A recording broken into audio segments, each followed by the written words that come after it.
is character in the recruiting process? When I think about character in the recruiting process, especially as an assistant coach and head coach, it can be the lifeblood of whether you're going to continue at that institution as their head coach or you're going to have to find somewhere else to go. Because to me, with character, it's one of the foundational pieces of building your culture, not only on the floor, but as well as off the floor.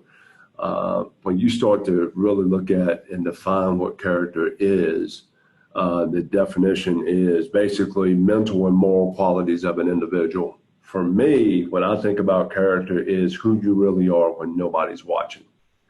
And for you guys as student athletes,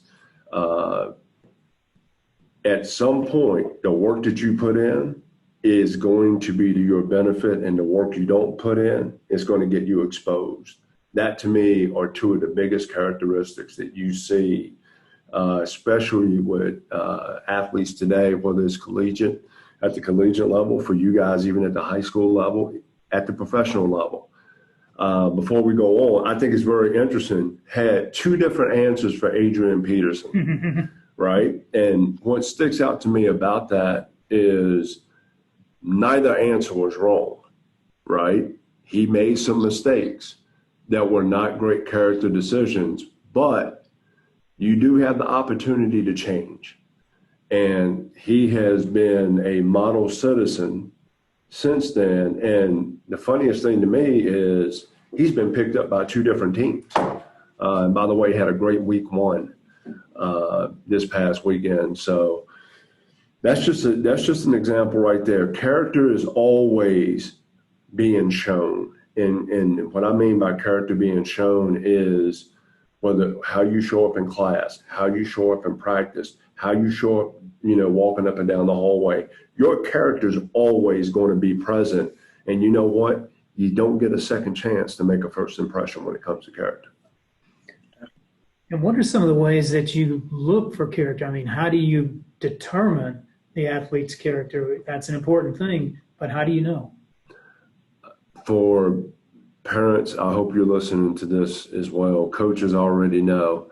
A lot of it's done on and off the floor. Some of it is basically, for me, I'm kind of like a little bit of a private investigator in regards to recruiting. So I would ask a variety of different people.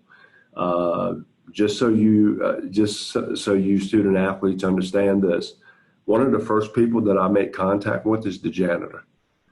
And I'll tell you the reason why. It's twofold. My dad was a custodian for 4 decades, right? So you get a chance to find out how people are willing to treat you when you have nothing to do with their success on and off the floor. So I'm always looking to ask the custodian. I'm always looking to ask the athletic trainer, because for some reason, stuff is said around the athletic trainer that's not said necessarily around anybody else. Also, the strength and conditioning coach. I always, talk to different administrators. In high school, love talking to the secretary, to the principal. Love talking to your teachers. Love talking to your guidance counselors. Because if you really understand the financial part of college athletics today, and all of you want to get to that point, we're making 6-figure decisions in regards to your coming to our campus and being a part of our program. So character is a very important part. Is it important to look at them, how they interact with their coaches, with their peers? How do you look at their interaction, both on and off the court?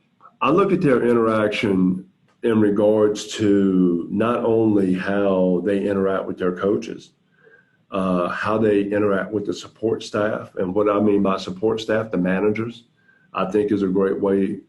I pay attention specifically how you interact with your parents. If you're not being respectful to your parents, I know you're not going to be respectful towards an assistant coach, towards a manager, towards our director of operations. And in some instances, you might end up having an issue with me. And so I'm always watching, always asking questions. This is the opportunity. We want more information than we can ever ask for